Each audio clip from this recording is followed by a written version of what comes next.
Muchísimas gracias. Hola Iglesia Saddleback, a quienes nos observan en línea y a los 14 diferentes campus alrededor del mundo. Me alegra mucho estar con ustedes el día de hoy. Supongo que muchos de ustedes aman la tecnología y muchos de ustedes están resentidos desde el día en que el mundo se volvió digital. Yo me encuentro en medio de los dos, pero recientemente tuve problemas con mi acceso a Internet, así que llamé a una de esas amables personas en la India que responden preguntas todo el día acerca de cómo funcionan las computadoras. Él me ayudó con mi problema y cuando estaba a punto de colgar dije, ¿sabes qué? El trabajo de este hombre es responder preguntas acerca de cómo trabajan las computadoras. Apuesto que ha escuchado preguntas muy tontas. Imagino que en algún momento de tu vida algún maestro te dijo que no existen las preguntas tontas, pero déjame decirte que esa es una mentira. Le dije, ¿podrías decirme cuál es la pregunta más absurda que hayas escuchado acerca de cómo funciona una computadora? Me dijo, claro. Dijo, una vez me llamó una señora que estaba muy enojada y le pregunté, señora, ¿cuál es el problema? Ella dijo, el pedal de la computadora no funciona. Ella pensó que al igual que las máquinas de coser, el mouse iba debajo del escritorio y pensó que era un pedal. Me dijo que una vez un hombre lo llamó un poco confundido, enojado, frustrado. Así que intentó calmarlo y le preguntó, ¿en qué puedo ayudarlo? Y le dijo, mi portavasos no es lo suficientemente grande para mi taza favorita. Él pensaba que la unidad lectora de DVD era algún tipo de portavasos. Ahora, esto último le ocurrió a alguien a quien quiero mucho, y no puedo decirles de quién se trata, porque yo nunca pondría en tal aprieto a la mujer que me dio a luz.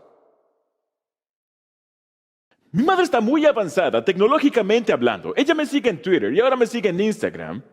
Pero durante mucho tiempo, cualquier cosa tecnológica la ponía en aprietos. Un día compró una nueva computadora y decidió configurar su propia cuenta de correo electrónico. Una de las primeras instrucciones en la pantalla decía, cierre todas las ventanas. Mi madre se levantó de la silla, caminó alrededor de la casa y cerró todas las ventanas físicas que habían en la casa. Ahora, tú estás sonriendo porque seguramente entendiste la broma. Tú sabes que una unidad de DVD no se supone que sostenga una taza. Tú sabes que un mouse, si todavía usas uno, no se trata de un pedal. Y sabes que cuando una computadora te dice que cierres las ventanas, no se refiere a las ventanas físicas de tu casa. Saben, las computadoras han sido diseñadas por gente muy inteligente para funcionar de cierta manera. Y cuando no sabemos para qué fue diseñada, cuando no sabemos cómo funciona, ¿qué es lo que ocurre? Llega la confusión, llega la frustración y nos enojamos. ¿Qué ocurre cuando de hecho sabemos la verdad y sabemos para qué fue diseñada una computadora? ¿Qué ocurre cuando la usamos de la forma adecuada? Entonces somos libres. ¿No es así? Verán, la verdadera libertad es vivir según el designio de Dios para tu vida. Esa es la verdadera libertad. La verdadera libertad es vivir según el designio de Dios para tu vida. Ahora, yo enseño en una escuela llamada Capistrano Valley Christian School, en San Juan Capistrano. De hecho, allí doy clases a medio tiempo y estoy a tiempo completo en Biola.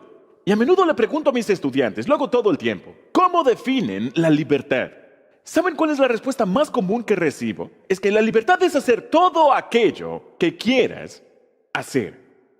Amigos, eso no es libertad.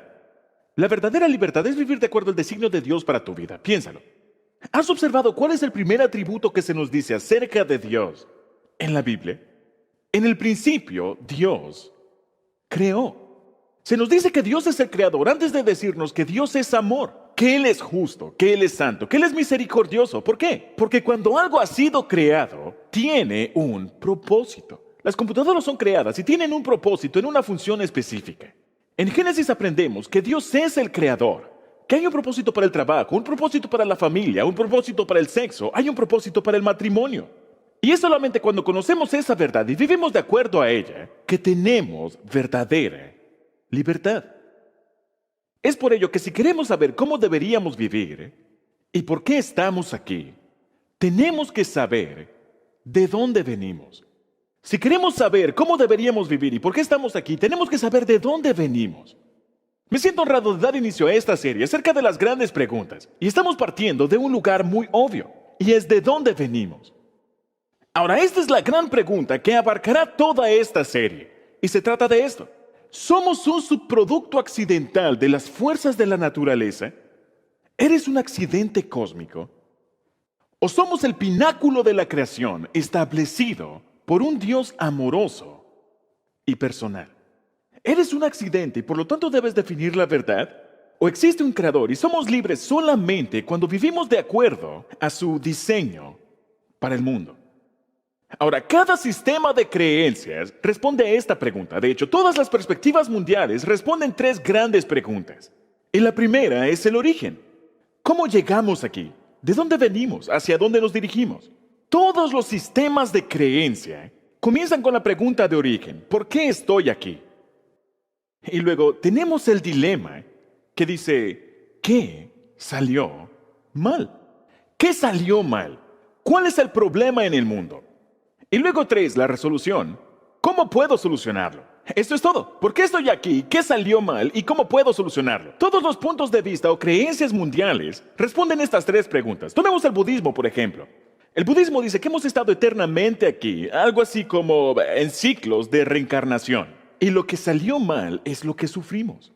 Y la razón por la que sufrimos es porque tenemos deseos. Así que la solución es seguir el noble camino óctuple y librarnos de nuestros deseos. O lo que se enseña en la iglesia más grande en los Estados Unidos, la iglesia de Oprah.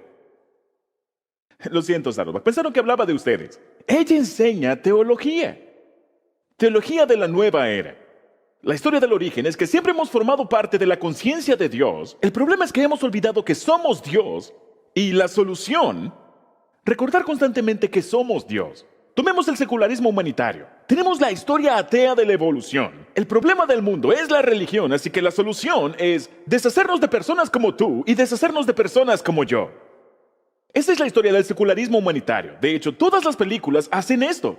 ¿Has observado que el primer acto en la película es el origen? El acto 2 es el problema y el acto 3 que intentan solucionarlo. Todas las películas lo hacen. Tomemos por ejemplo la reciente Mundo Jurásico. Bien, si hasta ahora no la has visto, voy a arruinarte un poco la sorpresa. La verdad no hay mucho que arruinar. Solo debes saber que los dinosaurios se salen de su jaula. Si no veías eso venir, no creo que haya nada que pueda hacer para ayudarte. Pero la historia de orígenes, aquí están los estudiantes, aquí están los dinosaurios y aquí está la familia. El problema es que los dinosaurios escapan. La solución, hay que atrapar a los dinosaurios y salvar a las personas. Lo hacen incluso los comerciales de televisión. ¿Has observado cómo los comerciales cuentan una historia? Ves a una familia, papá y mamá, y 2 pequeños hijos, en una mini suburban o en una minivan paseando por la carretera. Esa es la introducción, la familia americana. El problema es que una roca comienza a rodar desde la colina, dirigiéndose hacia ellos. La solución, afortunadamente, tienen las llantas adecuadas. ¿No es así? Las religiones, las películas y los comerciales cuentan una historia. El cristianismo es una historia acerca del mundo. Y se ve un poco como esto. Ya conoces la historia. El origen es, en el principio creó Dios los cielos y la tierra. Ese es el origen. El problema es el pecado. Nos rebelamos contra Dios. Y la solución es, ¿cuál?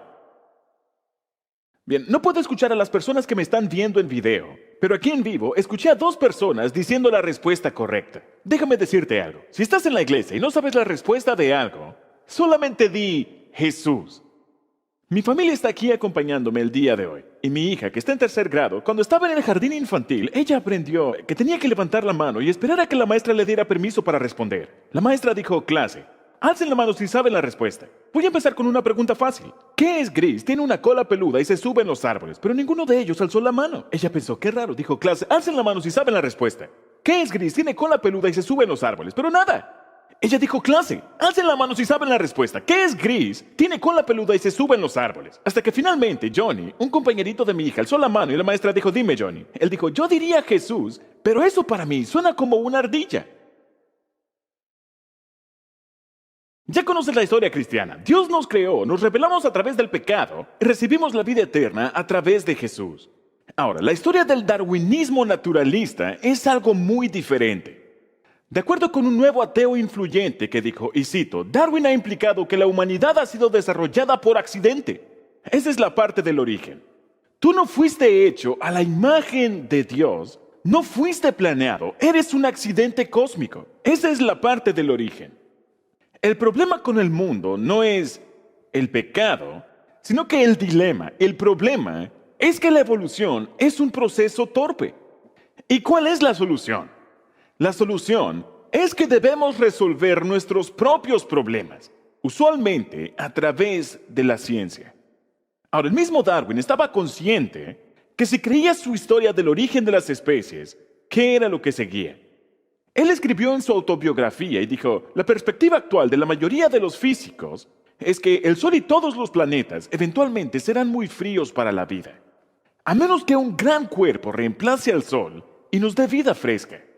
Creer al igual que yo que el hombre en un futuro lejano será una criatura mucho más perfecta de lo que ya lo es. Observa que no menciona a las mujeres.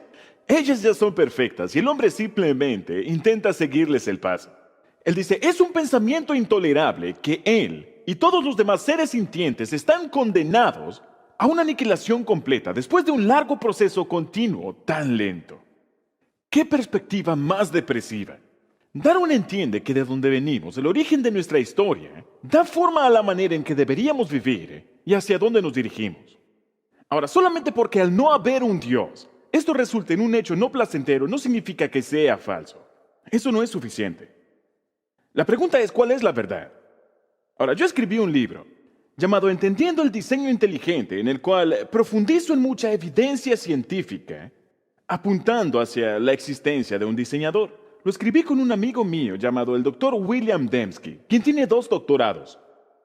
Por cierto, ¿saben cómo se le llama a alguien con 2 doctorados? Paradoja. Yo pensé que era gracioso. Al escribir este libro, algo que mi padre siempre me enseñó fue a leer ambos lados de cada situación, ya sea político, ya sea historia, teología. Yo siempre leo ambos lados y algo que me sorprende es cuántos darwinistas o cuántos ateos que leen acerca de esto, a pesar de que ellos no creen que el mundo fue diseñado, admiten que el mundo luce como si hubiera sido diseñado. Uno de los ateos más famosos en el mundo, Richard Dawkins, escribió esto.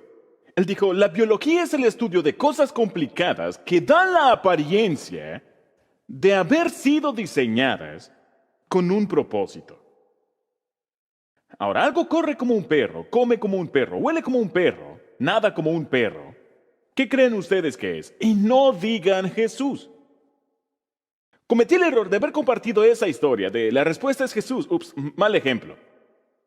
Tal vez corre, come y huele como un perro porque es un perro. Tal vez el mundo parece haber sido diseñado, tanto para creyentes como no creyentes, porque de hecho fue diseñado. Ahora vamos a echar un vistazo a un par de ejemplos. Pero el diseño que vemos en el mundo natural no debería sorprendernos. ¿Por qué? Porque hace 3000 años, miren lo que escribió David en los Salmos. Él dice, los cielos cuentan la gloria de Dios.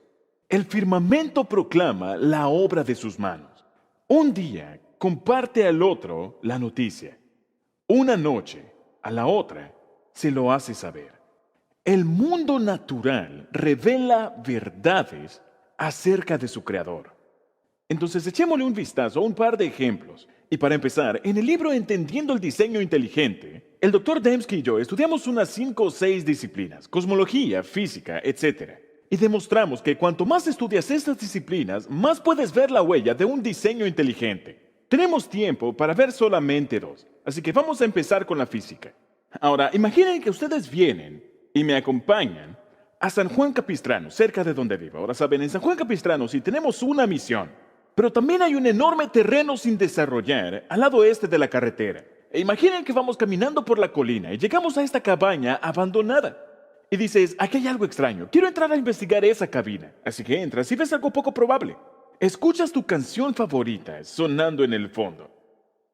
Beat It, de Michael Jackson. Abres la puerta y puedes sentir el aroma de tu platillo favorito. Ves los libros que te gustan, zapatos que te quedan a la perfección, una chaqueta de tu tamaño. Caminas hacia el refrigerador y encuentras tus botanas favoritas. Caminas hacia el baño y encuentras todos los productos que normalmente utilizas. Ahora, ¿qué sospecharías? Además de pensar que alguien te estaba acosando, tú no dirías, vaya, qué coincidencia. Tú sabrías que allí hay demasiados detalles precisos y que alguien estaba esperando tu llegada. En muchas maneras, esta cabaña equivale a todo lo que hemos descubierto en el universo en las últimas 2 décadas. De hecho, Freeman Dyson, un científico muy reconocido y aclamado, no es cristiano, dijo, al mirar hacia el universo, identificamos los muchos accidentes de la física y la astronomía que han trabajado para nuestro beneficio. Casi parece como si el universo, en cierto sentido, hubiera sabido que veníamos. ¿Qué significa eso? Existen ciertas leyes de la física que son constantes en todo nuestro universo, y todas ellas parecen tener una cosa extraña en común. Están precisamente donde deberían estar para tener un universo que sea capaz de tener cualquier clase de vida compleja. Los filósofos llaman a esto el ajuste preciso del universo. Al igual que como cuando tomas una ducha y ajustas entre frío y caliente para la temperatura correcta, o recuerdan los radiosintonizadores que tenías que ajustar para encontrar la frecuencia correcta. Existen todas estas leyes de física y cosmología en nuestro universo, y todas se encuentran en el lugar correcto donde deberían estar. Vivimos en un universo donde las leyes que definen nuestra existencia están ajustadas precisamente. De hecho, Frederick Hoyle, quien inventó el término Big Bang, dijo, casi pareciera como si alguien hubiera estado jugando con la física. Ese es el porqué Paul Davies, un exitoso y brillante científico en la Universidad de Arizona, nuevamente, él no es cristiano. Él dijo, el cliché de que la vida está balanceada a la perfección se queda asombrosamente corto en este caso. No hay nada en el universo que pueda tener tal perfección. Entonces, aquí hay una forma de ver esto que podría ayudarte a entenderlo mejor. Mencioné que enseño tiempo completo en Biola y tenemos un programa de posgrado en apologética. Pero yo entré a Biola a hacer mi licenciatura. Y en mi último año, un par de amigos que ya habían estado en el campus, en la parte trasera del campus hay unos dormitorios llamados Thompson y Lee. Es que tienen una ventana con vista hacia un gran estacionamiento, una fila de árboles altos, un canal muy largo y luego al otro lado una señal de alto. Así que tuvimos la grandiosa idea de que íbamos a abrir su ventana por la noche y que íbamos a tomar uno de esos enormes lanzadores de globos, íbamos a lanzar balones desde la ventana y tratar de darle el vidrio parabrisas de los automóviles que estaban allí, solo para darles una sorpresa de regreso al campus. ¿Has visto alguno de estos enormes lanzadores de agua? Algunos de ellos requieren 3 personas. Son como enormes barras elásticas. Una persona toma este lado, otra persona este lado, y luego la persona que está en el medio lo jala y pone el globo de agua o pone el huevo, un gato, lo que sea, y luego lo deja volar. Usualmente fallábamos. Y en una ocasión vimos un pequeño carro rojo que estaba conduciendo y podías verlo cuando estaba saliendo del campus. Y dijimos, traigan los globos. Y de hecho teníamos un cubo junto a la ventana lleno de globos de agua. Así de pesados éramos. Así que abrimos la ventana. Recuerdo que yo tomé un lado, mi otro amigo tomó el otro lado. Tiramos. Mi amigo tiró tan fuerte como pudo con los globos de agua. Lo dejó salir y salió volando por la ventana. Pasó por encima del estacionamiento, atravesó la línea de árboles y fue más allá del canal. Este auto se detuvo y ¡bam! Le dimos justo en el parabrisas. Y lo rompimos. A ella le dio un ataque cardíaco. Bromeo, no fue tan malo. Creo que se me pasó la mano. Escuché cómo se rieron todos aquí. Creo que algunos de ustedes que me observan en línea también se están riendo. Se me pasó la mano. De hecho, no se rompió del todo, pero ¿han visto cuando un vidrio se desquebraja? No necesito decir que los días de tirar globos con agua se acabaron inmediatamente, porque tuvimos que pagarlo. Tal vez esa fue la mejor lección de economía que tuve en la universidad. Lo interesante de esto es que si te detienes a pensarlo por un momento, ¿cuántas condiciones tenían que ser las adecuadas para que le diéramos a nuestro objetivo? ¿Qué hubiera ocurrido si tuviéramos más agua en el globo? No hubiera llegado tan lejos. ¿Qué si hubiéramos tenido menos? Hubiera llegado más lejos. ¿Qué tal si hubiera más tensión? ¿Qué tal si hubiera tirado un poco más o apuntado en un ángulo diferente? ¿O qué tal si hubiéramos estado en Colorado, donde el aire es más liviano y las cosas llegan más lejos? ¿Puedes ver ahora cuántas condiciones debían ser las adecuadas para que le diéramos a nuestro objetivo? ¿Sabías que el universo es algo así? Desde el inicio del universo se ha estado expandiendo en todas las direcciones, mientras al mismo tiempo el espacio se está reduciendo. Pero si la masa del universo tuviera la más mínima variante, Si fuera más, la fuerza no sería suficiente y el universo se contraería sobre sí mismo. Si fuera menos, se expandiría tan rápidamente que no tendríamos estrellas, planetas ni vida. Mark Horton, un científico nacional, lo puso de esta forma. Él dijo, si el equilibrio entre la gravedad y la tasa de expansión se alterara entre una fracción de 1.000.000 de billones, de billones, de billones, de billones, de billones, de billones, las galaxias, las estrellas, los planetas o la vida no existirían. Y de hecho, el nivel de precisión a la cual la masa debe estar establecida para este radio es equivalente a toda la masa en el universo comparado con un grano de sal. Con una variante así de pequeña, el universo sería inhóspito. Ahora, lo increíble es que este es solamente un ejemplo. Los científicos han encontrado más de 30 variables físicas o cósmicas que todas deben estar ajustadas con precisión y prácticamente deben tener los parámetros justos. Ahora, de hecho, hay más que esto, pero me gustaría mantenerme con una estimación de error bastante conservadora. ¿Cuáles son las probabilidades? Aquí hay unos ejemplos de las fuerzas de la naturaleza que deben tener un ajuste preciso, como ser la fuerza de la gravedad, la fuerza nuclear fuerte, la fuerza nuclear débil. Estos son algunos de los casos de las fuerzas de la naturaleza que deben estar ajustadas de forma precisa. ¿Qué pasa matemáticamente si tomamos dos de ellas? Tomemos, por ejemplo, la fuerza de la gravedad y la constante cósmica. ¿Cuáles son las probabilidades para que estas dos estén ajustadas con tal precisión para tener al menos medio universo capaz de alojar vida? ¿Saben cuán grande se vuelve este número? Se vuelve 1 entre 100 millones de trillones, de trillones, de trillones, de trillones, de trillones, de trillones, de trillones. Ese es un gran número. Ahora ya lo estás entendiendo, ¿no es así? Este número, de hecho, es equivalente a toda la masa en el universo comparado con un átomo. Amigos, pueden ver cómo el decir que esto ocurrió por casualidad y que no hay ningún diseño detrás de ello pareciera requerir mucha fe. Roger Petrov, un científico de Oxford, dijo que si combinamos todas las leyes que deben ser ajustadas a la precisión, ni siquiera podríamos escribir ese número en su totalidad, ya que requeriría más ceros que el número de partículas elementales en todo el universo. Yo no tengo suficiente fe como para pensar que esto pudo haber ocurrido por casualidad o que es un accidente cósmico. A mí me da la impresión de que cuando vemos las cosas ajustadas con precisión, es porque hay alguien que lo ajustó con precisión. Una mente inteligente con un propósito detrás de ello. Ahora, aquí hay otro buen ejemplo, así que vamos a dejar a un lado el nivel macro de la física a un nivel microscópico en la biología.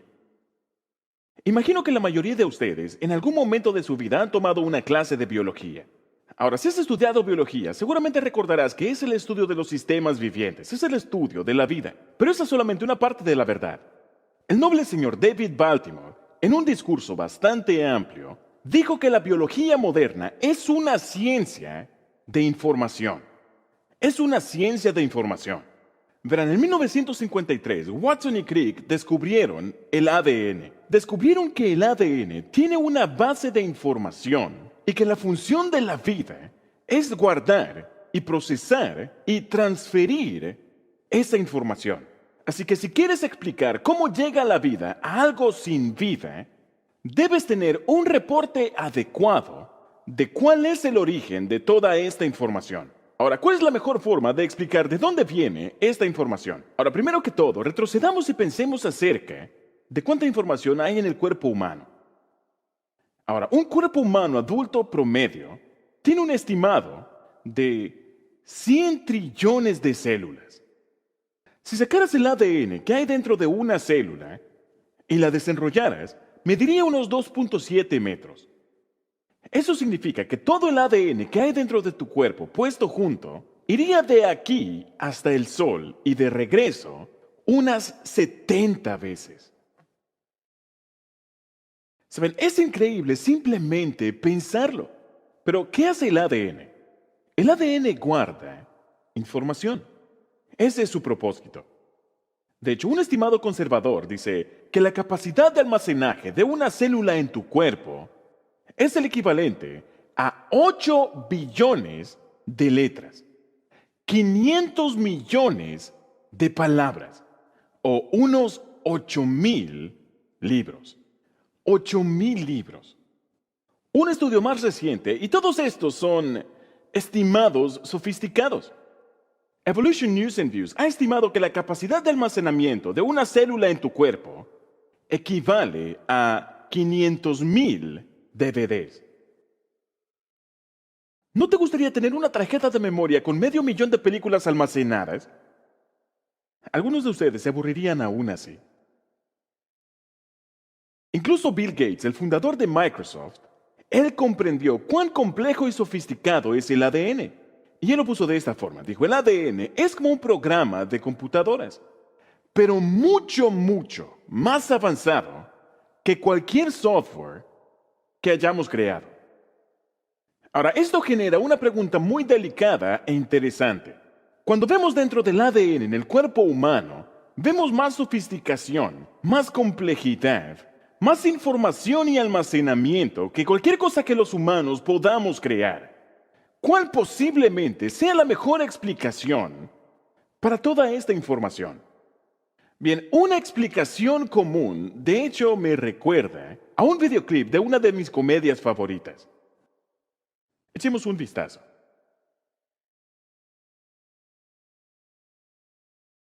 Me encanta ese videoclip. Y el humor es obvio, ¿no es así? Cuando ella dice 1 en 1,000,000, en realidad está diciendo, tú no tienes oportunidad. Bien, recientemente, como ya mencioné, yo doy clases en Capistrano Valley Christian School y fui a ver a algunos de mis amigos ateos y les pregunté, ¿podrían decirme cuál es el mejor libro de ateísmo? ¿Cuál es el más irresistible? Me gustaría leerlo con algunos estudiantes de secundaria. Ahora, algunos de ustedes tal vez piensen, eso suena a algo bastante irresponsable. ¿Por qué habrías de serlo? ¿Saben qué? Creo que nuestros jóvenes, en primer lugar, son capaces de mucho más de lo que nosotros les damos el crédito. Y número 2, nuestros niños han sido expuestos a estas ideas. No tengo miedo de poner a prueba ideas de la fe cristiana. Lo que me preocupa son los jóvenes que no han sido entrenados, no han sido preparados, que luego son tirados a los lobos y no saben cómo defenderse. Así que yo acompañé a mis estudiantes a lo largo de ese libro. Y el libro que mis amigos ateos me recomendaron fue el libro de Richard Dawkins, La desilusión de Dios. Es un libro de 400 páginas.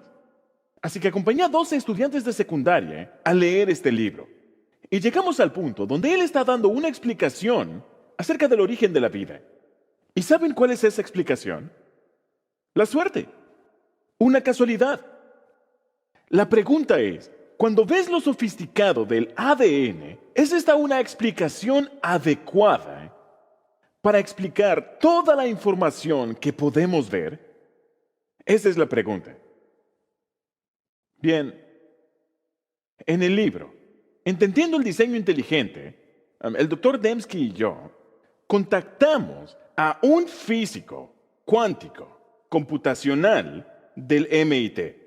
¿Está bien? Un tipo inteligente cuyo trabajo es crear modelos matemáticos basados en lo que conocemos acerca del universo. Y él intentó estimar cuánta información podemos obtener. Ahora, ¿por qué hizo esto? Porque Richard Dawkins, al intentar explicar el origen de la vida, salió con algo llamado el teorema del mono escribiendo Shakespeare. El teorema del mono escribiendo Shakespeare. Y el teorema es, como verán a continuación, que si tienes suficientes monos y suficientes computadoras o máquinas de escribir, y les das suficiente tiempo, eventualmente uno de estos monos se sentará y escribirá todas las obras de Shakespeare. ¿Ven lo que intentaba explicar? Él intenta decir, si no tenemos una mente o inteligencia, ¿cómo podemos obtener información a través de un proceso a ciegas? Entonces, si tienes suficiente tiempo y suficientes recursos, eventualmente cualquier cosa puede ocurrir. Así que el Dr. Dembski y yo buscamos a este físico cuántico computacional del MIT para ver si él podía descubrir de forma matemática cuánta información puede surgir en el universo. Y no es ilimitada. El universo tiene cierta edad, tiene un determinado tamaño y de hecho podemos cuantificar cuánta información puede surgir al azar. Así que ¿puede un mono sentarse y escribir todas las obras de Shakespeare? ¿Quieres saber lo que Seth Lloyd, este físico cuántico computacional, descubrió? Él dijo, dados todos los recursos en el universo, no puede producir todos los trabajos de Shakespeare. No puede producir un trabajo de Shakespeare. no pudo producir un capítulo o una página o un párrafo. Todos los recursos en el universo únicamente pueden producir 4 líneas de una obra de Shakespeare. Ser o no ser, esa es la cuestión. ¿Cuál es la más digna acción del ánimo? Eso es todo. Hace algunos años, un profesor y sus estudiantes, de hecho, intentaron comprobar el teorema del mono escribiendo la obra de Shakespeare. Así que pusieron algunos monos en el zoológico con algunas computadoras, una computadora vieja, para ver si alguno de estos monos se sentaba y empezaba a escribir Hamlet o Romeo y Julieta. Pero lo que hizo el primer mono fue subirse y empezar a golpear la computadora. Otro mono se subió encima e hizo del cuerpo sobre la computadora, por consiguiente sobre la caja. Pero antes de que te rías de este experimento, lo que podría sorprenderte es que en las pocas semanas que estuvieron allí, estos monos escribieron entre 6 y 7 páginas de texto escrito.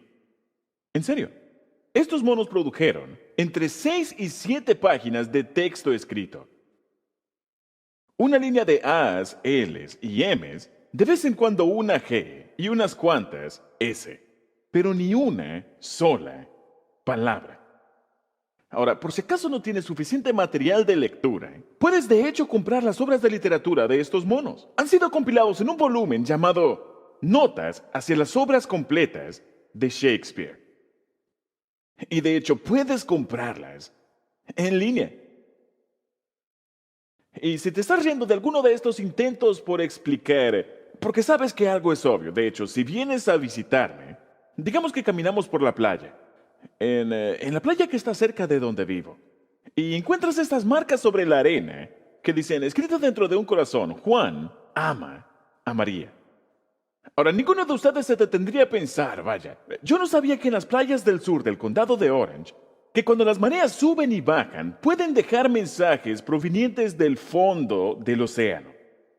Ninguno de ustedes explicaría esto por el viento, la erosión, la marea o los terremotos. Tú sabes que hay solamente una explicación posible para esta marca, que una persona la haya escrito, una mente. De hecho, tal vez puedes pensar, oh, Juan ama a María. O tal vez al verlo hayas dicho, oh, María quiere ser amada por John.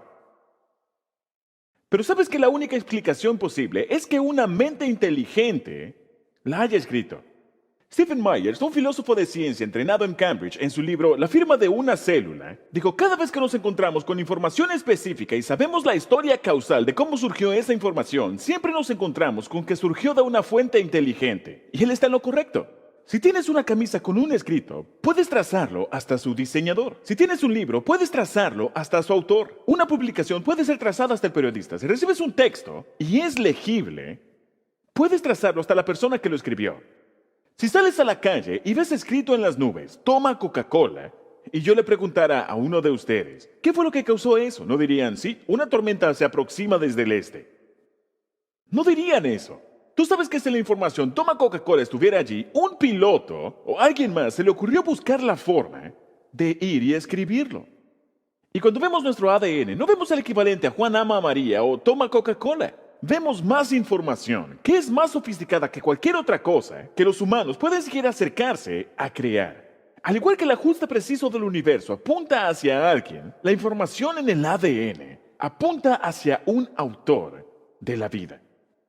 De hecho, uno de los ateos más influyentes en el último medio siglo, su nombre es Anthony Flew. Él murió en el año 2010 y pasó los últimos 50 años de su vida escribiendo en contra de la existencia de Dios. Y 3 años antes de morir escribió un libro. ¿Y saben cuál fue el título? Existe un Dios. Uno de los ateos más notables en el mundo cambió de parecer. ¿Saben qué fue lo que dijo? Entre otras cosas, específicamente dijo esto. Lo que creo que el material de ADN ha hecho es mostrar que la inteligencia debe haber estado involucrada en conseguir esos diversos elementos extraordinariamente juntos. La enorme complejidad en la que se lograron los resultados me parece el trabajo de la inteligencia. Y yo creo que él tiene toda la razón. Amigos, los cielos proclaman la gloria de Dios. Incluso en lo diminuto del ADN, vemos escrito en un código universal información apuntando hacia un autor de la vida. ¿Por qué es esto importante? ¿Por qué molestarse en ver estas grandes preguntas durante algunas semanas? Permíteme darte dos importantes principios que podemos concluir de esto. Número uno, si es que la gente fue verdaderamente creada a la imagen de Dios, entonces como cristianos debemos tratar a todos con dignidad. Nadie es un accidente. Nadie es un accidente. Ese es el porqué históricamente los cristianos han cuidado de las viudas, han creado hospitales, han cuidado a los huérfanos, han defendido a los aún no nacidos. Y ha estado en contra del sexismo y del racismo, porque todos los seres humanos, desde la concepción hasta el momento en el que morimos, tienen una dignidad y un valor infinito, porque él o ella fue creado a la imagen de Dios. En 1996, yo estaba estudiando justo después de mi primer año en la Universidad de Biola, y yo trabajaba en Centennial Park, vendiendo camisetas en las Olimpiadas del año 1996. Y habían decenas de miles o cientos de miles de personas y la gente usaba banderas de sus países porque estaban orgullosos de él. Y vi a un hombre caminando, acercándose hacia mí. Yo tenía 1 minuto o 2 de pausa y él tenía un enorme arco iris en la parte frontal de su camiseta. No pude pensar en otra forma de iniciar la conversación, así que le dije, esa es una bandera interesante. ¿Qué país estás representando? Eso fue lo que se me vino a la mente hace 2 décadas. Él me miró y dijo exactamente estas palabras. Él dijo, oh, es algo homosexual. Le dije, entonces usas esto para que la gente sepa que eres homosexual. Me dijo, sí. Le dije, ¿puedo hacerte una pregunta? Le dije, ¿acaso por el hecho que usas esto muy evidente, hay personas que te hacen insultos o comentarios groseros y te tratan de forma negativa debido a esto? Él dijo, ¿sabes? De hecho ocurre todo el tiempo.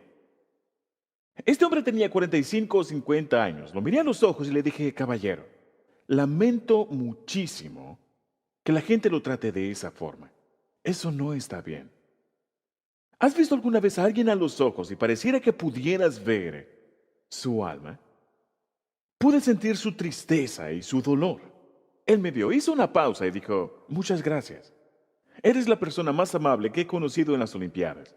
Me dijo, ¿te molestaría hacer una fotografía? Le dije, no hay problema. ¿Saben por qué? Tal vez algún día él la ponga en su refrigerador y alguien la vea y le diga, ¿sabes quién es esa persona? Él es un cristiano. Él es un cristiano. Solo tuve 1 minuto y medio para hablar con este hombre. ¿Y qué le estaba diciendo, esencialmente? Yo le estaba diciendo, tú fuiste creado a la imagen de Dios. Y todo el mundo en este planeta, no importa de dónde sea, no importa su raza, no importa su género, no importa su estado socioeconómico, ha sido hecho a la imagen de Dios y merece dignidad y respeto como un ser humano.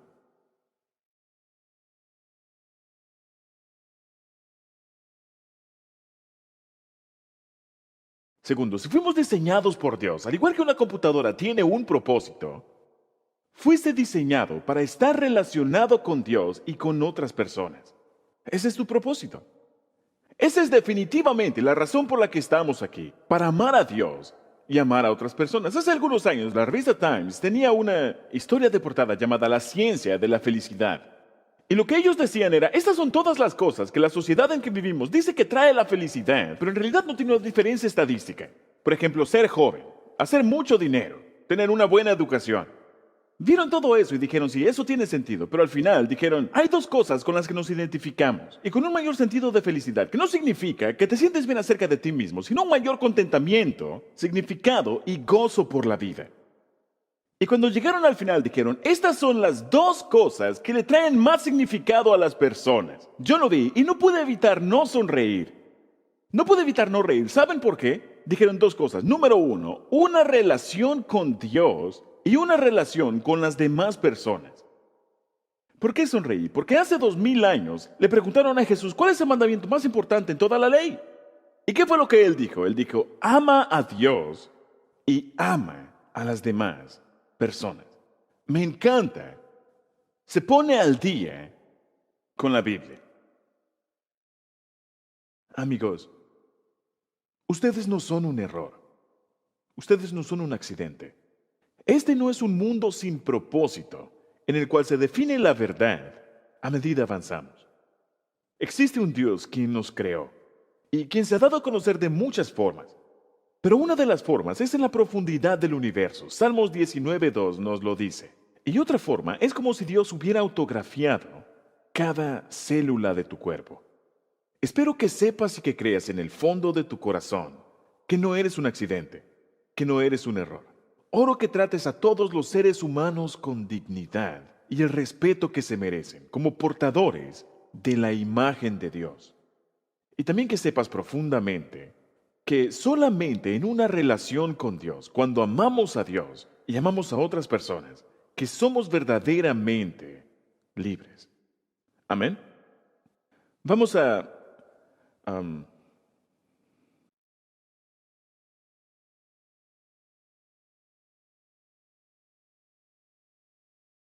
vamos a orar. Padre Celestial, te agradezco. Gracias por esta iglesia dispuesta a estudiar estas grandes preguntas sobre la apologética, para hablar la verdad. Y oro que, con toda la influencia a nivel mundial que esta iglesia tiene, que pongas tus brazos protectores a su alrededor. Y Dios, también oro por cada individuo aquí. Hay personas que tal vez no sienten tu amor o que no sienten que tú te interesas profundamente por ellos, que no son un error y que tú los hiciste, que tienes un plan para sus vidas, que vas a darles el consuelo y la guianza que sabemos que solo tú puedes dar. Dios, bendice esta iglesia y bendice el resto de esta serie en la cual veremos estas preguntas difíciles que sabemos que solo pueden encontrar su respuesta en ti. Oramos en tu nombre. Amén.